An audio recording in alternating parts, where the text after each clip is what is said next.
નવસારીમાં મેઘરાજાની જમાવટ જોવા મળી। મોડી રાત્રે ભારે પવન અને ગાજવીજ સાથે વરસાદ થઈ રહ્યો છે। ગણદેવી બેલીમોરા શહેરમાં પણ અનેક એવા ઠેકાણે વરસાદી ઝાપટા નોંધાયા। અડધોથી 1 ઇંચ ધોધમાર વરસાદ પડી જતા વાતાવરણમાં ઠંડકનો માહોલ જોવા મળ્યો। તો ભારે ગરમીની સ્થિતિ પછી હવે ચોમેર ઠંડક ભર્યું વાતાવરણ છવાયું। નવસારીમાં પણ મેઘરાજાની જમાવટ જોવા મળી। મોડી રાત્રે ભારે પવન અને ગાજવીજ સાથે વરસાદ થયો। ગણદેવી બેલીમોરા શહેરમાં પણ વરસાદ। તો ડાંગમાં વરસાદી વાતાવરણના કારણે અદ્ભુત દ્રશ્યો જોવા મળ્યા। સાપુતારામાં ધુમ્મસભર્યું વાતાવરણ છવાયું।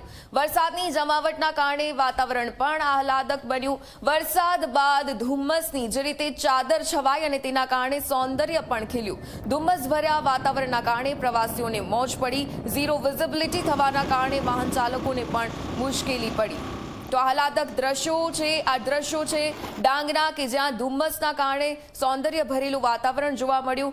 અદ્ભુત આ દ્રશ્યો અને આ નજારો સાપુતારામાં વરસાદ પછીની આ સ્થિતિ કે જ્યાં ધુમ્મસ ભર્યું ગાઢ વાતાવરણ। વરસાદ બાદ સમગ્ર શહેરમાં ધુમ્મસની ચાદર છવાઈ ગઈ।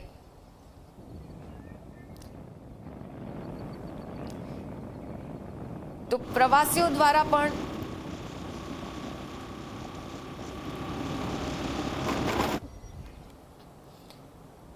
ડાંગ જિલ્લામાં સાર્વત્રિક વરસાદની સ્થિતિ। સાપુતારામાં 1 ઇંચ વરસાદ વરસ્યો છે। ભારે વરસાદથી પૂર્ણા નદીમાં નવા નીર આવ્યા। ભારે વરસાદથી અંબિકા નદીમાં પણ નવા નીર આવ્યા।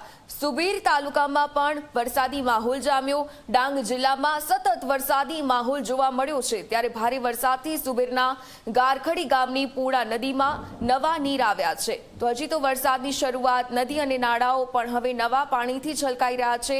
ડાંગ જિલ્લામાં સાર્વત્રિક વરસાદની સ્થિતિની વચ્ચે નવા નીર આવ્યા। પૂર્ણા નદી અને અંબિકા નદીમાં પણ નવા નીર આવ્યા છે। સુબીર તાલુકામાં આ જ પ્રકારે વરસાદની સ્થિતિ અને સતત વરસાદી માહોલની વચ્ચે સુબીરના ગારખડી ગામની પૂર્ણા નદીમાં નવા નીરની પણ આવક નોંધાઈ।